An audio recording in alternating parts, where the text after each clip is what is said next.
يا مركز النور فيك الإخاء وفيك المحبة فيك النقاء يا مركز النور فيك الإخاء وفيك المحبة فيك النقاء وفيك تجمع شمل الشباب فصرت بحق لهم ملتقى وفيك الحمد لله رب العالمين والصلاة والسلام على سيد الأنبياء والمرسلين وعلى آله وأصحابه وأزواجه وذرياته ومن تبعهم بإحسان إلى يوم الدين.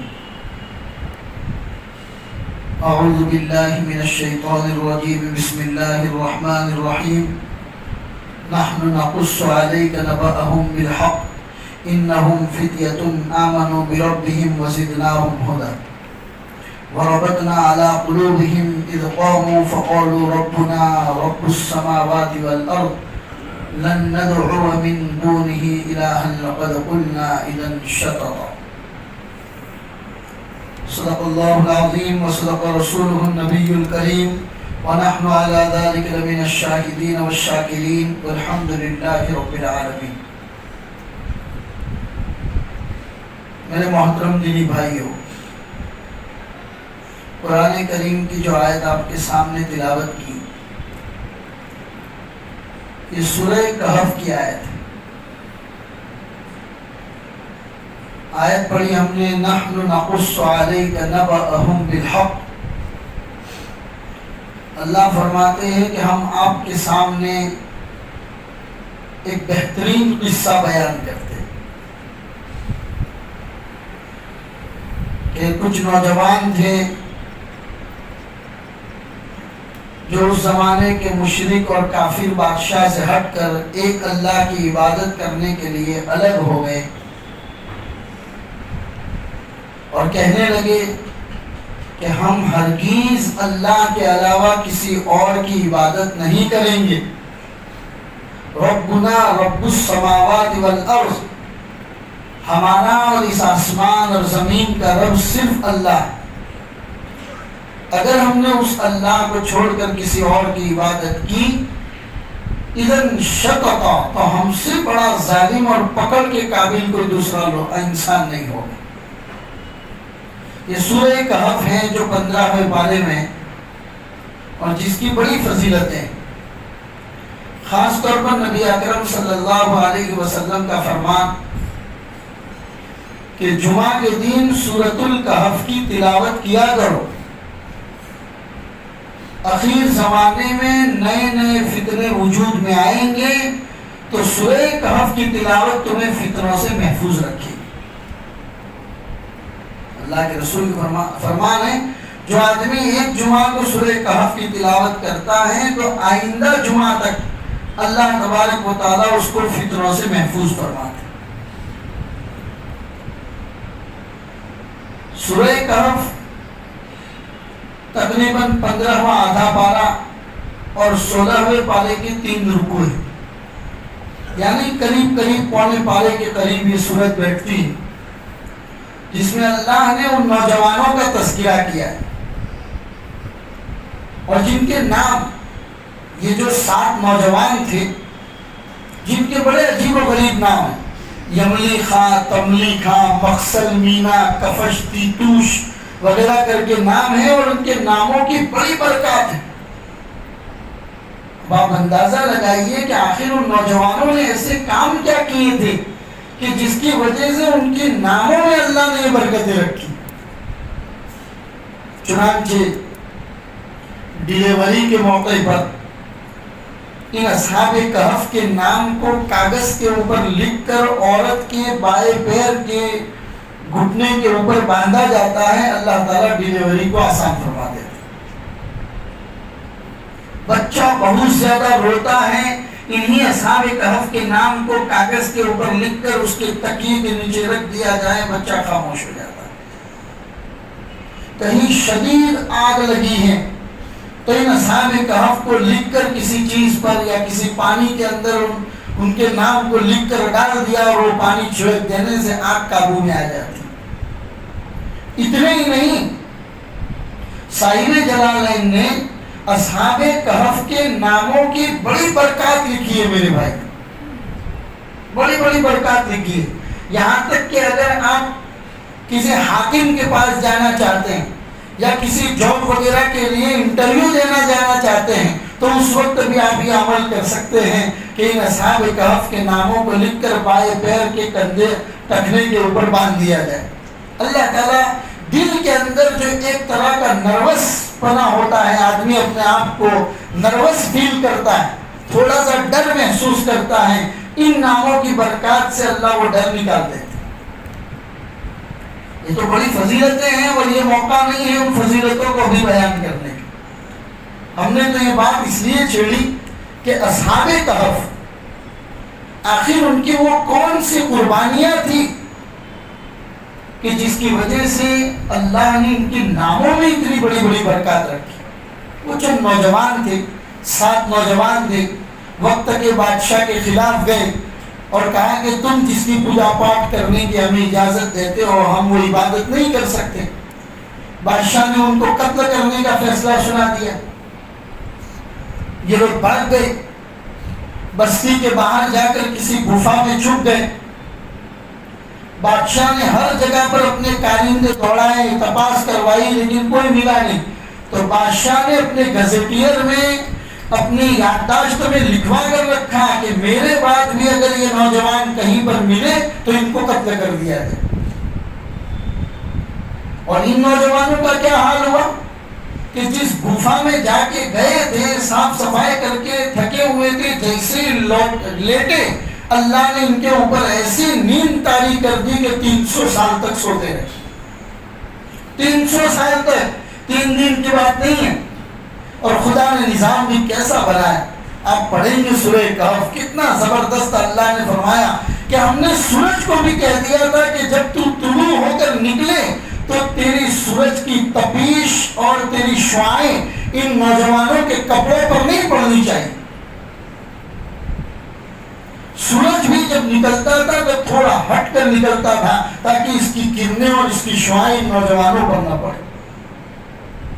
اللہ نے فرما دیا تھا ان کے لیے کروٹ کے بدلنے کا انتظام کیا تاکہ ایک ہی کروٹ کے اوپر سونے کی وجہ سے کہیں ان کا وہ عضو خراب نہ ہو جائے. وہ انتظام بھی اللہ نے کروایا. بہرحال 300 سال کے بعد جب بیدار ہوئے اور بیدار ہونے کے بعد ان کو تو پتا نہیں ہے کہ ہم 300 سال سوئے ہیں. وہ تو ایک دوسرے کو پوچھ رہے، کوئی کہہ رہا ہے کہ بھئی ہم تو صبح 1 پہر سوئے، کوئی کہہ رہا ہے 2 پہر سوئے، کوئی نے کہا کہ آدھے دن سوئے ہیں. یہ تو بعد میں ان کے پاس جو روپیے پیسے تھے ان سے سامان خریدنے کے لیے ایک آدمی کو بازار بھیجا تو اس دکاندار نے دیکھ کر کہہ دیا کہ یہ روپیہ تو 300 سال پرانا ہے، تمہارے پاس کہاں سے آ گئے. تب جا کے بات باہر آئی. بہرحال قصہ بڑا لمبا ہے. ہم آپ کو صرف یہ بتانا چاہتے ہیں کہ وہ نوجوان جو اپنی قوم کا سرمایہ تھے لیکن قوم کو اللہ کے دین کی دعوت کی طرف بلانے کے لیے پوری قوم کی مخالفت انہوں نے کر لی اور کہا کہ ہم بادشاہ کا کہنا نہیں مانیں گے اور بادشاہ سے وہ الگ ہو گئے. اللہ تبارک و تعالیٰ نے پھر ان کو برکتیں دی جن کی نام کی برکتیں میں نے بھی آپ کو سنائی. تو انہی کے بارے میں اللہ فرماتا ہے نحن نقص علیک نبأهم بالحق انہم فتیۃ آمنوا بربہم. وہ چند نوجوان تھے جو اپنے رب کے اوپر ایمان لے آئے. وزدناہم ہدی، اور ہم نے ان کی ہدایت کو بڑھا دیا. اذ قالوا، وہ کہنے لگے فقالوا ربنا رب السماوات والارض، ہمارا رب تو صرف اور صرف اللہ ہے. لن ندعو من دونہ الہا لقد قلنا اذا شططا، ہم اس کے علاوہ کسی اور کی پوجا پاٹ نہیں کریں.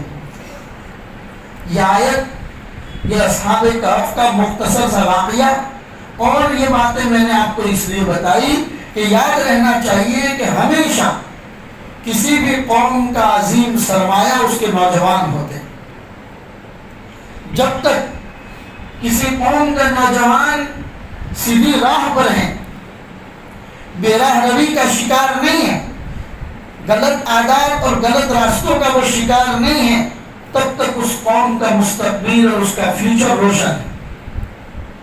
اور جب قوم کا نوجوان بگڑ گیا، اور قوم کے نوجوان کو کوئی ہاتھ پکڑ کر یہ کہنے والا نہیں رہا کہ میرے بھائی تو غلط کر رہا ہے، اس دن پھر اس قوم سے ترقی کی امید لگانا بیکار۔ ایسی قوم سے پھر آپ ترقی کی امید نہیں لگا سکتے۔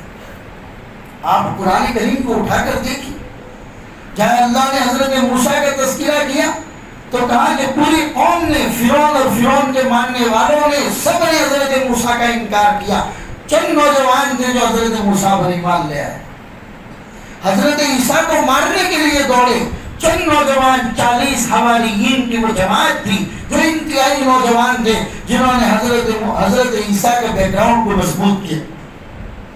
اور اتنا ہی نہیں، صحابہ کے لوگ اٹھا کر دیکھ لیجئے، نبی اکرم صلی اللہ علیہ وسلم کے ساتھ 1,24,000 صحابہ کی جو ایک ٹیم اور ایک جماعت تیار ہوئی، ہر ایک کی اپنی اپنی کارگزاری ہے، ہر ایک کے اپنے کردار ہیں، لیکن اس میں نوجوان صحابہ کے بڑے کردار رہے ہر میدان میں۔ سیدنا حضرت علی رضی اللہ تعالیٰ عنہ، جو اللہ کے رسول کے چچا کے بیٹے بھی ہیں، اللہ کے رسول کی پرورش میں بڑے بھی ہوئے ہیں، اللہ کے رسول کے گھر ہی میں رہتے تھے، لیکن کیسی پرورش کی کہ جب دشمن کے سامنے میدان میں اتر جاتے تھے تو جہاں حضرت علی ہوتے تھے دشمن اس طرف منہ نہیں موڑتے تھے، راستہ بدل دیا کرتے تھے۔ اور اس کے علاوہ 4 بڑے بڑے عبداللہ، حضرت عبداللہ بن عباس، حضرت عبداللہ بن عمر، حضرت عمرو بن العاص، یہ بڑے بڑے جو 4 بڑے بڑے عبداللہ گزرے ہیں، انہوں نے نبی کریم صلی اللہ علیہ وسلم کی ایک ایک سنت اور آپ کی حدیثوں کو دوسروں تک پہنچانے کا کام کیا۔ حضرت مصعب بن عمیر کیسی نوجوانی میں زندگی گزارتے تھے، ایسا کہا جاتا ہے کہ مکہ کے بازار میں جب نکلتے تھے تو عورتیں پہچان لیتی تھی کہ یہاں سے مصعب بن عمیر گزرے۔ اتنی مہنگی خوشبو جو سرداران قریش نے استعمال کرتے تھے وہ مصعب بن عمیر استعمال کرتے تھے۔ جب اللہ کے رسول کے ہاتھ پر ایمان لائے تو ماں باپ نے گھر سے نکال دیا، نکل جاؤ یہاں سے۔ ایک وقت ایسا بھی آیا کہ اتنا کپڑا باندھ کر، اتنا کپڑا بدن پر لپیٹ کر اللہ کے رسول کی مجلس میں بیٹھتے تھے کہ جس سے پورا سطر بھی نہیں چھوٹا تھا۔ حضور کی آنکھوں میں آنسو آ گئے۔ ایک وقت تھا مصعب ایسے خوشبو لگاتا تھا کہ سرداران قریش کو خوشبو نصیب نہیں ہوتی تھی، اور آج دین کی حفاظت کے لیے محمد رسول اللہ کے ہاتھ پر ایمان قبول کرنے کی بنیاد پر ماں باپ نے گھر سے نکال دیا، اور جب ان کا انتقال ہوا تو ان کے کفن کے لیے جو جس چادر کا استعمال کیا گیا وہ اتنی چھوٹی تھی کہ اگر پیر کو ڈھانپتے تھے تو سر کھل جاتا تھا، اور سر ڈھانپتے تھے تو پیر کھل جاتے تھے۔ حضور نے فرمایا کہ مصعب نے اپنی پورے عیش و آرام، ماں باپ کے گھر کے عیش و آرام دین کے لیے قربان کر دی۔ تو میرے بھائیوں، اس دین اسلام کی تبلیغ میں ہمیشہ نوجوانوں کا ایک بڑا کردار رہا۔ قوم کا نوجوان نہیں بگڑنا چاہیے، اور اگر بگڑتا ہے تو بڑوں کی یہ ذمہ داری ہوتی ہے کہ وہ نوجوانوں کو صراط مستقیم بتائیں، صحیح راستہ بتائیں، انہیں ہاتھ پکڑ کر لانا پڑے تو لائیے اور کہیے کہ بیٹا یہ سیدھا راستہ ہے، اسی میں تمہارا فیوچر روشن ہوگا، اگر اس کے علاوہ کوئی اور راستہ اپناؤ گے تو خود بھی برباد ہوگے، اپنے آنے والی نسلوں کو بھی برباد کرو گے۔ اس لیے نوجوان قوم کا عظیم سرمایہ ہوتا ہے، اس کی فکر کرنی چاہیے، کیونکہ دنیاوی زندگی تو ایک دن جیسے ہمارے باپ داداؤں کی پوری ہو گئی، کل میری بھی ہو جائے گی، آپ کی بھی پوری ہو جائے۔ ہمیشہ یہاں رہنے کے لیے کوئی نہیں آیا، ہر ایک کو ایک نہ ایک دن جانا ہے۔ لیکن قوم کے مستقبل کو اگر آپ روشن کرنا چاہتے ہیں، آپ چاہتے ہیں کہ آپ کے قوم کا عظیم سرمایہ نوجوان یہ محفوظ طریقے سے زندگی گزارے، تو آپ کو اس کو دین کی طرف لانا پڑے۔ صحابہ کی زندگی تھی، اللہ کے رسول کی طرف سے جہاد کا اعلان ہوتا ہے، 14 سال کا ایک نوجوان لڑکا اللہ کے رسول کی مجلس میں آتے ہیں اور کہتے ہیں یا رسول اللہ مجھے بھی جانے کی اجازت دیجیے۔ جذبہ دیکھیے دین کی حفاظت کا، دین کی بقا کا، دین کو پھیلانے کا، محمدی مشن، اللہ کے رسول کے کام کو میں بھی وہ کام تھوڑا کر سکوں، وہ جذبہ اس 14 سال کے بچے میں ایسا ہے، حضور کو آ کے کہہ رہے یا رسول اللہ مجھے بھی اجازت دیجیے۔ اللہ کے رسول نے فرمایا کہ تم چھوٹے ہو تو اپنے پیروں کے پنجوں پہ کھڑے ہو گئے، یا رسول اللہ دیکھیے میری ہائٹ بہت اونچی، مجھے اجازت دیجیے. حضور نے ان کے جذبے کو دیکھ کر اجازت دے دی. کہ دوسرا بچہ حضرت سمورہ وہ آ کر کہتے یا رسول اللہ جب آپ نے رویفی کو اجازت دے دی تو مجھے بھی اجازت دینی چاہیے. یا رسول اللہ ہم دونوں کشتی کرتے ہیں تو میں کشتی میں رویفی کو پچھاڑ دیتا ہوں. اللہ کے رسول نے ان کا دل رکھنے کے لیے دونوں میں کشتی کروائی اور واقعی سمورہ نے حضرت رویفی کو پچھاڑ دیا. اللہ کے رسول نے دونوں کو جہاد میں آنے کی اجازت دی اور حضور نے فرمایا کہ یہ جذبہ ہے, یہ جذبہ ہے. پہلی جنگ ہے اسلام کی, جنگ بدر. اسلام کی پہلی جنگ بدر ہے. ایک صحابی فرماتے ہیں کہ میں نے دیکھا کہ اللہ کے رسول نے جنگ کے لیے لائن لگا کے رکھی ہے. وہاں دشمنوں کا لشکر ہے مشرکین مکہ کا, یا 313 صحابہ کا لشکر ہے جن کے پاس ٹوٹی پھوٹی تلواریں, مشکل سے 2 گھوڑے ہیں پورے لشکر کے اندر. تو وہ صحابی کہتے ہیں میں نے دیکھا کہ 2 بچے میرے پاس آ کے کھڑے ہو گئے اور آ کے کہنے لگے کہ چچا جان کیا آپ ابو جہل کو جانتے ہیں؟ ابو جہل کون ہے؟ تو میں نے ان سے کہا کہ بالکل ہم جانتے ہیں ابو جہل کو, آپ کیوں ابو جہل کے بارے میں جاننا چاہتے ہیں؟ تو ان بچوں کا جواب سن کے میں دنگ رہ گیا. وہ بچے کہنے لگے وہ ابو جہل ہمارے رسول کو تکلیف پہنچاتا ہے, ہمارے رسول کو گالیاں دیتا ہے, ہم چاہتے ہیں کہ اس کا سر قلم کر دیں گے. ان کے جذبے ایمانی کو دیکھ کر وہ صحابی کہتے ہیں کہ ابھی بات کر رہے تھے کہ میں نے دیکھا کہ ابو جہل وہاں سے گزر رہا تھا. میں نے ان بچوں کو کہا کہ وہ ہے ابو جہل. وہ بچے نہ آن دیکھی نہ تان دیکھی اور دوڑے گئے اور اپنے ٹوٹے پھوٹے ہاتھوں سے چھوٹے ہاتھوں سے ابو جہل کے اوپر وار کر دیا. اور تو دوسرے صحابی پہنچ گئے اور اس کا سر ہی قلم کر دیا. لیکن ایک جذبہ دین کی حفاظت کا, ایمان کی حفاظت کا ان بچوں میں نبی پاک صلی اللہ علیہ وسلم کی تعلیمات نے ایسا پیدا کیا تھا کہ آج اس بات کے 1444 سال گزر جانے کے بعد دین ایک اچھی شکل میں ہم سب کے پاس موجود ہے اور اسی کی برکات ہے میرے بھائیوں کہ آج میں اور آپ کی جمعہ کے دن میں اللہ کے گھر میں بیٹھے ہوئے. یہ انہیں کی ان قربانیوں کا نتیجہ ہے. ورنہ اس زمانے کا نوجوان آج کے ہمارے نوجوان کی طرح ہو جاتا جو انتہائی اعلیٰ درجے کا کام چور, جو اپنی ذمہ داری سے بھاگنے والا, جو بڑوں کی بدتمیزی کرنے والا, جو چھوٹوں بڑوں کا احترام نہ کرنے والا, چھوٹوں پر شفقت نہ کرنے والا, جس کو ماں باپ کی عزت کا خیال نہ ہو, جو بیراہ روی کا ایسا شکار ہو گیا کہ اس کے لیے سب کچھ جائز. اگر اس زمانے میں وہ نوجوان ہوتے تو دین ہم تک کبھی نہ پہنچتے. اسی لیے نوجوان قوم کا ایک عظیم سرمایہ ہوتا ہے. اسی لیے میرے بھائیوں نئی نسل کی حفاظت کیجیے. میں آپ کو حدیثیں سناتا ہوں نبی پاک صلی اللہ علیہ وسلم جن میں اللہ کے رسول صلی اللہ علیہ وسلم نے بچوں کی تربیت اور آپ کے ہاتھ کے نیچے جو نوجوان آتے ہیں ان کی صحیح فکر کرنے کی کیا کیا تعلیم دی.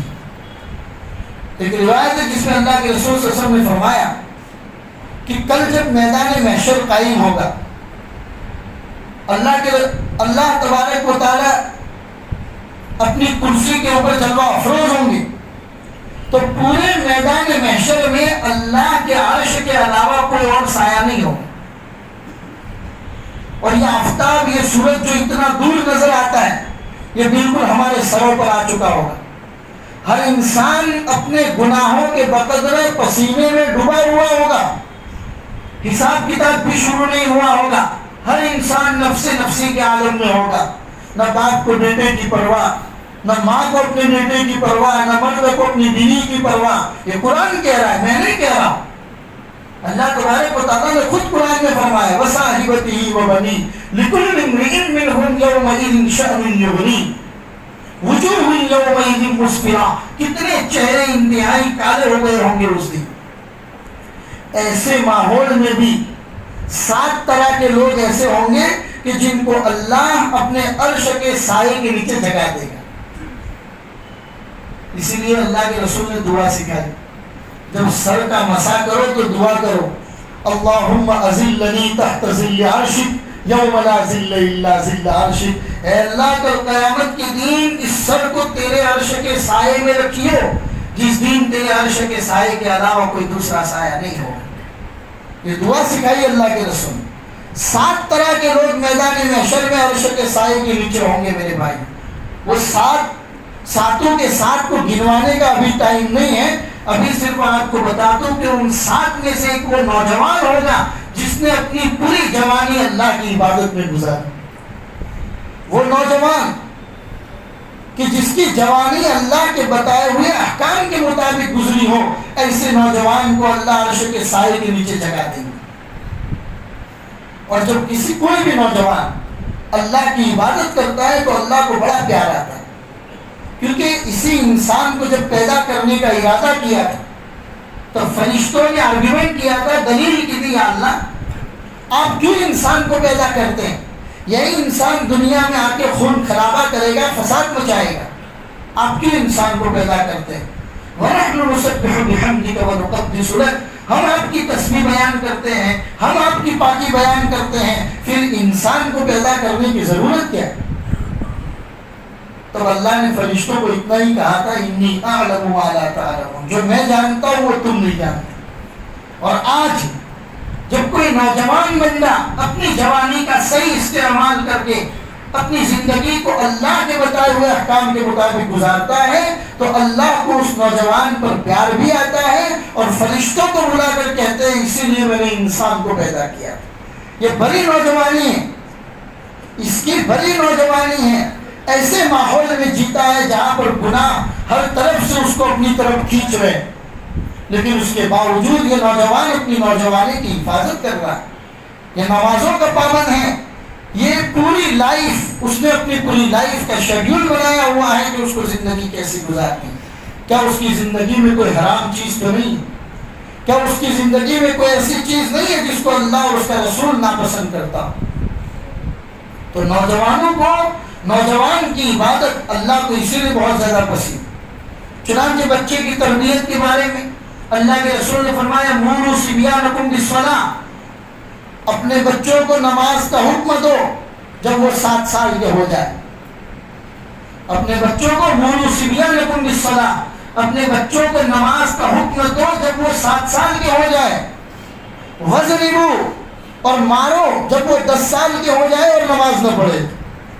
حضور نے پرورش کے لیے ہلکا ہاتھ اٹھانے کی بھی اجازت دی ہے اگر بچہ 10 سال کا ہو جائے اور نماز نہ پڑھے. ہمارا حال کیا ہے؟ 10 سال نہیں، 24 اور 35 سال کا نوجوان لحاف میں پڑا مست سو رہا ہے، نہ ماں باپ کے سر میں جوئی رینگتی ہے کہ اس کو یہ حدیث یاد آئے اور کم از کم بچے کو یہ کہے کہ بیٹا نماز کا وقت ہے، نماز پڑھ لو. بچے کو اٹھانا اس کی نیند میں خلل سمجھا جاتا ہے. اللہ کے رسول فرما رہے ہیں کہ وَضْرِبُوا، اگر ہلکی مار مارنی پڑے تو اس کی پرورش کے لیے ہلکی مار مارو. اگر وہ 10 سال کی عمر کو نماز چھوڑتا ہے اور ان کے سونے کے بستر کو الگ کر دو. 10 سال کے بعد بچوں کو آپس میں لٹانے سے بھی اللہ کے رسول نے منع فرمایا. بچہ 10 سال کا ہو جائے ان کے بستر کو الگ کر دیا ہے. ایک اور روایت نبی اکرم صلی اللہ علیہ وسلم کی آپ کو سناؤں. اللہ کے رسول فرماتے ہیں لَأَن يُؤَدِّبَ الرَّجُلُ وَلَدَهُ خَيْرٌ لَهُ أَن يَتَصَدَّقَ بِسَاعٍ، کہ ایک آدمی اپنے بچے کو صحیح ادب سکھاتا ہے، صحیح تربیت کرتا ہے تو اللہ کے راستے میں 1 سا صدقہ کرنے سے کہیں زیادہ بہتر. یعنی کوئی آدمی 2 کلو 4 کلو گیہوں اللہ کے راستے میں صدقہ کرے، اس سے زیادہ اچھا یہ ہے کہ وہ اپنے بچے کی صحیح پرورش کرے. یہ اللہ کے رسول کی مشکاہ شریف کی روایت ہے. اور ایک روایت میں اللہ کے رسول نے فرمایا ما نحل والد ولدہ من نحل افضل من ادب حسن، کہ کوئی آدمی اپنے بیٹے کو بخشش دینا چاہتا ہے تو اچھے آداب اور اچھے طریقوں سے زیادہ کوئی بخشش نہیں ہو سکتی. ماں باپ کی ذمہ داری دنیا بھی جانتی ہے. اسی لیے کسی نوجوان کو کسی بدتمیزی میں یا بد اخلاقی میں دیکھتے ہیں تو فوراً آدمی کے منہ سے نکلتا ہے کیا تمہارے ماں باپ نے تمہیں مینرز نہیں سکھائے؟ کیا تمہارے ماں باپ نے تمہیں بڑوں سے بات کرنے کے آداب نہیں سکھائے؟ پتا چلا یہ ماں باپ کی سب سے بڑی ذمہ داری کہ وہ اپنے بچوں کی صحیح پرورش کرے، صحیح آداب سکھائے. اس لیے کہ میرے بھائیوں ہمارا نوجوان بڑی بے راہ روی کا شکار ہے. ایسے غلط راستوں پر ہمارا نوجوان جانے لگا ہے کہ جس کو مناسب بھی نہیں لگتا کہ مسجد میں بیٹھ کر آپ کے سامنے اس کا تذکرہ کیا جائے۔ اللہ جزائے خیر عطا فرمائے ان علماء کرام کو اور ان دانشوران کو جو ہمیشہ فکر میں رہتے کہ کہاں جا رہا ہے ہمارا ینگسٹر، کہاں جا رہا ہے ہمارا نوجوان، وہ راتوں رات بغیر کسی کام کے رات کو دیر تک بیٹھا رہتا ہے اور اپنا گھر سے باہر رہتا ہے، وقت ضائع کرتا ہے، رات کو 1 بجے گھر میں آ رہا ہے، 2 بجے گھر میں آ رہا ہے، ماں باپ کو یہ پوچھنے کی ہمت نہیں ہوتی کہ بیٹا اتنی رات تم کہاں گزارتے ہو، کہاں رہتے ہو، کن لوگوں کے ساتھ بیٹھتے ہو، کہاں سے تمہارا آنا جانا ہے۔ ماں باپ کو یہ فکر نہیں ہے۔ نوجوانوں سے زیادہ رونا ان کے ماں باپ کی۔ ارے جب آپ دنیاوی زندگی میں ان کا فیوچر پلان کرتے ہو، دنیاوی زندگی میں ان کے روشن مستقبل کی فکر کرتے ہو کہ میرا بچہ انجینئر بنے، ڈاکٹر بنے، یورپ جائے، فلاں ملک میں جائے، ترقی کرے، جب دنیاوی معاملے میں آپ اتنی فکر کرتے ہو، ارے اس کا 10واں حصہ کم از کم اپنے بچے کے دین کی بھی تو فکر کر لو، کیونکہ آپ مسلمان ہو، آپ دیگر قوموں کی طرح نہیں ہو کہ جن کی اور کوئی ذمہ داری نہیں ہوتی، جن کے سامنے صرف اور صرف ان کی دنیا ہوتی ہے۔ ہم مسلمان ہیں، ہمیں تو ایک دن مرنا ہے، اس پر ہمارا ایمان ہے، اور مرنے کے بعد محمد رسول اللہ کو منہ دکھانا ہے۔ جنت اور جہنم کے فیصلوں پر ہم سب کا ایمان ہے۔ اگر ایمان ہے تو پھر اس کے مطابق زندگی کہاں ہے میرے بھائی؟ لہٰذا اس کی فکر کیجیے۔ اور کلکم راعٍ وکلکم مسئول عن رعیتہ، کوئی آدمی اپنی ذمہ داری سے جان نہیں چرا سکتا۔ کل قیامت کے دن تم سے تمہاری ذمہ داری کے بارے میں پوچھا جائے گا۔ گھر کے بچے، گھر کی بچیاں، گھر کے نوجوان لڑکے اور لڑکے ماں باپ کی ذمہ داری ہے۔ کلکم راعٍ، تم میں سے ہر آدمی اپنے گھر والوں پر ذمہ دار ہے۔ وکلکم مسئول عن رعیتہ، کل قیامت کے دن تم سے تمہاری ذمہ داری کے بارے میں پوچھا جائے گا۔ اور اگر ذمہ داری ادا نہیں کی تو اس کی سزا بھگتنی پڑے گی آپ کو۔ میرے بھائیو، پرورش کے معاملے، بچوں کی پرورش کے معاملے میں ہمارا معاشرہ 0 سناٹا ہے۔ ہمارا معاشرہ اس کی فکر کرنے کو تیار نہیں، اولاد کی فکر کرنے کو۔ ہیلو ہائی بولتا ہے تو ٹھیک ہے، السلام علیکم بولتا ہے تو درست نہیں۔ اس کی فکر کرنے کی ضرورت ہے میرے بھائی۔ اللہ ہم سب کے نوجوانوں کی صحیح فکر کرنے کی توفیق عطا فرمائے۔ علامہ اقبال یورپ کے ماحول میں پڑھ کے آئے تھے، اور جب ہندوستان کے سرزمین پر اترے تو اترنے کے بعد ان کو سب سے زیادہ فکر اپنے نوجوانوں کی تھی۔ یہ بات آج کی نہیں ہے، 1928 کی، 100 سال پہلے کی بات کر رہے ہیں میرے بھائیوں۔ جبکہ 100 سال پہلے معاشرہ اتنا زیادہ بگڑا نہیں تھا، تب بھی علامہ اقبال ہندوستان تشریف لانے کے بعد سب سے زیادہ اپنے نوجوانوں کی فکر کرتے تھے، اور کہتے تھے امارت کیا شکر خسروی بھی ہو تو کیا حاصل، نہ زور حیدری تجھ میں نہ استغنا سلمان۔ آج ہمارا نوجوان صرف اپنے آپ کو بنانے کی فکر ہے۔ تیرے صوفے ہیں فرنگی، تیرے قالی ہے ایرانی، لہو مجھ کو رلاتی ہے جوانوں کی تناسانی۔ ہمارا نوجوان تھوڑا بھی ہارڈ ورکنگ کے لیے تیار نہیں۔ نوجوانوں کو اگر کسی جگہ پر جاب ڈھونڈنی اور کہو گے بیٹا تمہیں فلاں جگہ پر جاب مل رہی ہے، کام تھوڑا ہارڈ ہے، سب سے زیادہ جان چرانے کے اندر ہمارے مسلم قوم کا نوجوان، کام چوری سب سے زیادہ ہمارے اندر پائی جاتی ہے، امانت میں خیانت سب سے زیادہ ہمارے نوجوانوں کے اندر پائی جاتی ہے۔ تو رونا ہے میرے بھائیوں، رونا ہی، یہ ہمارے ہی بچے ہیں، ہماری قوم کے بچے ہیں۔ اگر ہم فکر نہیں کریں گے تو ان کی کون فکر کرے گا؟ دوسری قومیں، دوسری تہذیب، دوسرا کلچر تو منہ پھاڑے ان کو نگلنے کے لیے تیار۔ یہ آج کی بات نہیں ہے۔ جب ہندوستان کے اندر تعلیمی نظام انگریزوں کے زمانے میں شروع ہوا تھا، لارڈ میکالے جب ہندوستان آیا تھا اور اس نے اپنی تہذیب اور اپنا کلچر ہماری تعلیمات کے اندر داخل کر دیا، اور جب انگلینڈ سے وائسرائے یہاں پر پہنچا اور اس کے سامنے اس نے اپنی رپورٹ پیش کی تو رپورٹ میں کہا تھا کہ میں مسلم قوم کے ایک ایسے نوجوان تیار کرنا چاہتا ہوں جو آپ کو رنگ روپ کے حساب سے تو مسلمان لگیں گے لیکن یہ اندر سے پورے کے پورے اسلام دشمن نظر آئیں۔ یہ لارڈ میکالے کی تعلیم کا اثر تھا۔ اس کے سامنے محمد رسول اللہ کی تعلیمات ہیں میرے بھائی، ان تعلیمات کو اپنانے کی اور اپنے اندر لانے کی ضرورت ہے۔ نوجوانوں کو اس کی طرف فکر دلانے کی ضرورت ہے، اور نوجوانوں کو جتنا آپ نماز اور دینداری سے قریب کریں گے، اللہ کا وعدہ ہے اللہ دنیا بھی عطا کرے گا اور عزت بھی عطا کرے گا۔ اللہ کا وعدہ ہے. جو آج ایک ہماری دکان میں کام کرنے والا چھوٹا سا ایمپلائے امانت داری کے ساتھ کام کرتا ہے تو سیٹ خود چاہتا ہے کہ اس کو کچھ بخشش دے. تو اللہ تو رحمت للعالمین ہے. جب وہ اپنے بندوں کو اس کے دین کی طرف آتا ہوا دیکھے گا تو پھر وہ دنیاوی معاملات میں اس کی فکر نہ کرے، ایسا کبھی نہیں ہو سکتا. اسی لیے نوجوانوں کی فکر کر کے ان کو دینی تعلیم کی طرف قریب لانے کی ضرورت ہے میرے بھائیوں. اللہ ان کو اس پر عمل کی توفیق عطا فرمائے. یہ جس عنوان پر، جس ٹاپک پر ابھی آپ کے سامنے بات ہوئی، اسی سلسلے کے اندر ہم نے اتوار کو دارالیتامہ میں نوجوانوں کو جمع کیا. تو زیادہ سے زیادہ تعداد میں میرے بھائی، ہمارے گھر میں بچے ہیں تو ان کو کہو کہ بیٹا 9 بجے سے لے کر 4 بجے کا وقت فارغ کرو. بڑے بڑے دنوں کے بعد، بڑی محنتوں اور بڑی کوششوں کے بعد اس پروگرام کو کرنے کے اندر ہم لوگ کامیاب ہوئے. لہذا آپ اپنے نوجوانوں کا ذہن بنائیں اور نوجوان کو کہو کہ آپ اپنے دوست و احباب کی پوری ٹیم لے کر وہاں پر پہنچو. جتنے ساتھی زیادہ سے زیادہ تعداد میں پہنچ سکتے ہو وہ وہاں پر پہنچے. صبح 9 بجے سے لے کر شام کو 4 بجے تک آپ اپنا وقت فارغ کرو. آپ کے دونوں نہیں بلکہ تینوں ٹائم پر چائے کا ناشتہ، دوپہر کا آرام، دوپہر کا کھانا، پورا کا پورا انتظام وہاں پر کیا گیا ہے. ناشتے کے بعد آپ کو بٹھائیں گے، 12 بجے آپ کو کھانا دے دیں گے. کھانے کے بعد ظہر تک آپ کے آرام کا انتظام ہے اور آرام کے بعد پھر 1 گھنٹہ انتہائی اہم ٹاپک جو آج ہمارے نوجوانوں کو ضرورت ہے وہ ہے منشیات، یعنی کہ ڈرگس، سگریٹ نوشی اور سگریٹ کے نام پر اندر ڈال کے نہ معلوم کیا کیا چیزیں پی جاتی ہے. وہ مجھے بولنے کی ضرورت نہیں ہے، مجھ سے 10 قدم آگے آپ ہیں، مجھ سے زیادہ آپ لوگ جانتے ہیں کہ ڈرگس کی بنیاد پر ہمارا نوجوان کہاں سے کہاں جا رہا ہے. یہی سب سے زیادہ اہم ٹاپک ہے.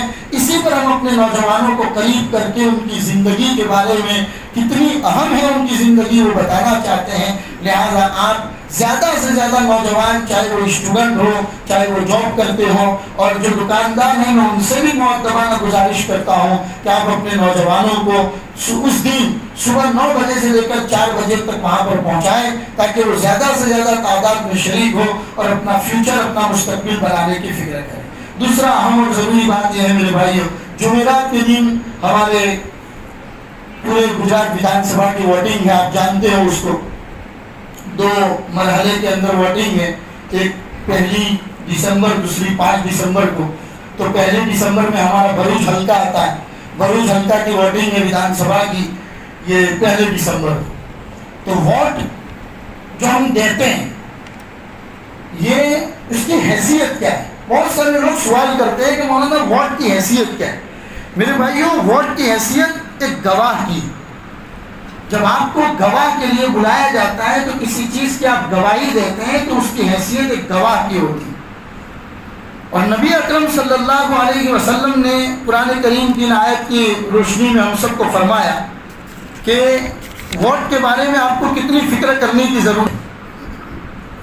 گواہ، اللہ کے رسول نے فرمایا کہ جب تم سے گواہی طلب کی جائے تو صحیح گواہی دو، اور غلط گواہی بھی مت دو، صحیح گواہی دینے سے بھی جان مت چراؤ. 2 باتیں، غلط گواہی بھی نہیں دینی اور صحیح گواہی دینے سے بھی جان نہیں چرانا. تو ووٹ کی شرعی حیثیت ایک گواہ کی. لہذا آپ اس ترقی یافتہ دنیا میں تمام چیزیں دیکھتے ہیں کہ کون سا آدمی آپ کے 5 سال کے مستقبل، آپ کے 5 سال کے فیوچر کے لیے کون سا آدمی آپ کے لیے مناسب ہے، یہ آپ سب سے بہتر جانتے. اس ٹاپک پر ہمیں بات کرنے کی ضرورت نہیں ہے. ہم تو صرف آپ کو یہ بتانا چاہتے ہیں کہ ووٹ جو آپ کو اس ملک نے ایک حق کے طور پر دیا ہے اس کا صحیح استعمال کریں. میرے بھائی، جان نہ چرائیں. لائن میں کھڑا رہنا پڑتا ہے. میں نے بتایا نا، ہمارے نوجوان کام چوری میں سب سے زیادہ آگے کہ بھائی لائن میں کون کھڑا رہے. ارے 5 سال میں آپ سے 1 مرتبہ مطالبہ کیا جاتا ہے، وہ بھی آپ کا حق ہے. اس حق کے لیے آپ کو 1 گھنٹہ کیا 2 گھنٹہ بھی لائن میں کھڑا رہنا پڑے تو آپ لائن میں کھڑے رہیے اور اپنے حق کا صحیح معنوں میں استعمال کریں. اور اگر آپ استعمال نہیں کرتے ہیں تو پھر مجھے آپ کو بولنے کی کوئی اجازت نہیں ہے، کوئی رائٹ نہیں ہے اس ٹاپک پر بات کرنے کی کہ ہمارے ملک کے اندر سے ہمارے پاس سے ووٹ کا حق چھینا جا رہا ہے. ارے آپ کے پاس ابھی حق ہے. آپ 18 پلس کے ہو چکے ہیں، آپ کے پاس جب حق ہے تو جائیے اور ووٹ دیجیے. کس کو دینا ہے یہ آپ پر ڈیپینڈ کرتا ہے. یا آپ فیصلہ کر سکتے ہیں کہ ہمارے حق میں کون درست ہے اور کون درست نہیں، یہ فیصلہ آپ کو کرنا ہے، لیکن آپ کا جو حق ہے اس کو ضائع مت کیجیے میرے بھائی. لہٰذا زیادہ سے زیادہ، بڑی افسوس کی بات ہوتی ہے کبھی سننے کو ملتا ہے جہاں مسلمان ہلکا پایا جاتا ہے 45%، زیادہ سے زیادہ 55%، 60%، اتنا مسلمان کے علاقے میں ووٹنگ ہوتا ہے. جائیے، گھر کی مستورات جو ووٹ دینے کے قابل ہو چکی ہیں ان کو خود لے کر جائیے، ان کا بھی ووٹ دلائیے، آپ بھی ووٹ دیجیے، اس لیے کہ یہ حق ہے اور حق کو ضائع کرنا یہ عقل مند انسان کی ذمہ داری نہیں ہوتی. دوسری اہم اور ضروری بات، پیسہ لے کر ووٹ دینا شریعت میں اس کی ہرگز اجازت نہیں ہے میرے بھائی. یہ تو ایسا ہوا کہ آپ نے پیسہ لے کر کسی کے خلاف یا کسی کے موافقت میں گواہی دی، اس لیے پیسہ لے کر ووٹ دینے کی اجازت اسلام کبھی بھی نہیں دیتا. اس لیے کبھی بھی وہ کام نہ کیجیے. ووٹ زیادہ سے زیادہ تعداد میں دیجیے. اللہ تبارک و تعالیٰ سے پھر دعا بھی کیجیے کہ اللہ ہم پر کوئی ایسا حاکم مسلط فرمائے کہ جو ہم لوگوں کے حق میں درست ہو، ہمارے خاص طور پر عبادت کے معاملے کے اندر روڑا نہ اٹکائے، ایسا حاکم ہم پر مسلط فرمائے. اللہ کہنے سننے سے زیادہ عمل کی توفیق عطا فرمائے. وصلی اللہ علی النبی الکریم وعلی آلہ واصحابہ اجمعین برحمتک یا ارحم الراحمین.